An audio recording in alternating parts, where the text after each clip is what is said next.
तो दोस्तों आपका फिर से स्वागत है मेरे YouTube चैनल पर। तो आज हम जानेंगे रोमन एम्पायर के बारे में कि रोमन एम्पायर में कौन कौन से राजा वंशों ने शासन किया।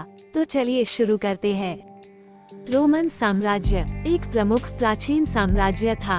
इस साम्राज्य का शासन लगभग 27 ईसा पूर्व से 476 तक चला। रोमन साम्राज्य की स्थापना करने वाले सम्राट ऑक्टेवियन को ऑगस्टस के नाम से भी जाना जाता है। वह रोम का पहला सम्राट था और साम्राज्य को गठित करने का महत्वपूर्ण योगदान दिया। ऑगस्ट जूलिया वंश का था और जूलियस सीजर का भतीजा और दत्तक पुत्र था, जबकि ऑगस्ट का दत्तक पुत्र टिबेरियस कुलीन क्लाउडिया वंश से आया था।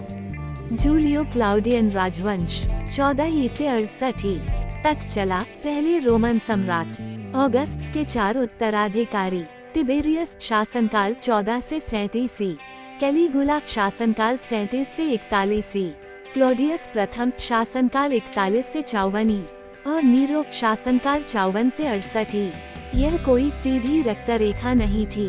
कैलिगुला ऑगस्ट का परपोता था, क्लॉडियस का भतीजा था टिबेरियस, और नीरो क्लॉडियस का भतीजा और दत्तक पुत्र था।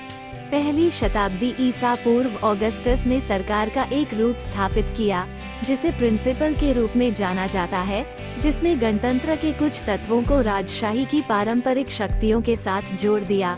मृत्यु ने उनके उत्तराधिकारी के चयन के प्रयासों में बाधा उत्पन्न की। उनका कोई बेटा नहीं था और उनके भतीजे मार्सेल्स, उनके दामाद अग्रिपा और उनके पोते गयुस और लूसियस की मृत्यु हो चुकी थी।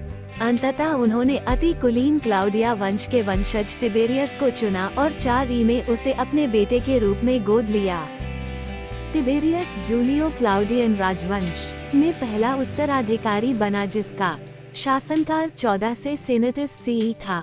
इस वंश में सबसे योग्य व्यक्ति टिबेरियस था। वह निस्संदेह एक सक्षम और सशक्त शासक था, जिसने प्रांतों की सरकार में न्याय लागू किया, सीमाओं की अखंडता बनाए रखी, लेकिन वह रोमन समाज में बेहद अलोकप्रिय हो गया और अपने अंतिम वर्षों में एक क्रूर अत्याचारी बन गया। उनके परपोते कैलिगुला 37 से 41 सी तक शासन किया। कैलिगुला ने एक निरंकुश शासक के रूप में शासन किया।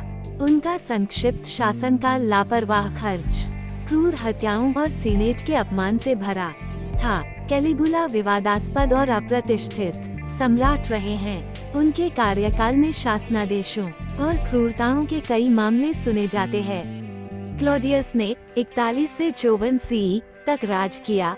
क्लॉडियस ने शाही घराने में राज्य के वित्त को केंद्रीकृत किया। इस प्रकार शाही नौकरशाही को संगठित करने में तेजी से प्रगति की, लेकिन सेनेटरों और समकक्षों के प्रति क्रूर था। क्लॉडियस उत्तम शासक माने जाते हैं, जिनका कार्यकाल औकसा और साम्राज्य का विकास किया। नीरो का शासनकाल 54 से 68 सी तक था।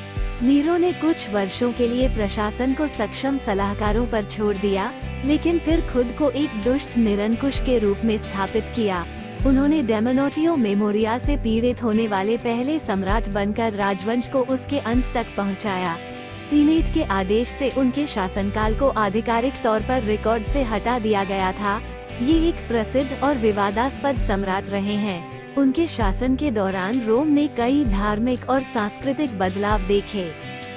वेस्पासियन 69 से 79 सी तक उनके कार्यकाल में रोम की समृद्धि और स्थायित्व देखा गया। उत्तराधिकार के युद्ध के बाद वेस्पासियन सम्राट बन गया और फ्लेवियन राजवंश की स्थापना हुई। उनका शासनकाल 69 से 79 सेना के पुनर्गठन, इसे और अधिक वफादार और पेशेवर बनाने के लिए जाना जाता था।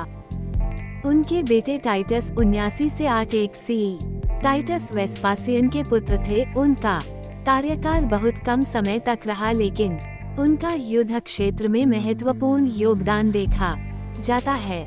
लोकप्रिय शासनकाल के बाद वेस्पासियन के दूसरे बेटे डोमिनिटियन 81 से 96 तक की निरंकुशता आई, जिन्होंने सेनेट्रियल वर्ग से लड़ाई की और महंगी इमारतों, खेलों और शो के लिए करों और जब्ती की स्थापना की। उनकी हत्या से उनके अंतिम वर्षों में आतंक का शासन समाप्त हो गया। फ्लेवियन राजवंश जूलियो क्लाउडियन की तरह एक ऐसे सम्राट के साथ समाप्त हुआ जिसकी स्मृति आधिकारिक तौर पर शापित थी। हाँ, तो दोस्तों, अगर आप रोमन एम्पायर का और भी इतिहास जानना चाहते हैं तो हमारे साथ बने रहें। तो अगर आपको मेरी यह वीडियो पसंद आई हो तो प्लीज लाइक, कमेंट और शेयर करें। और ऐसी ही इंफॉर्मेटिव और नॉलेजेबल वीडियो देखते रहने के लिए सब्सक्राइब करना मत भूलें। Thank you.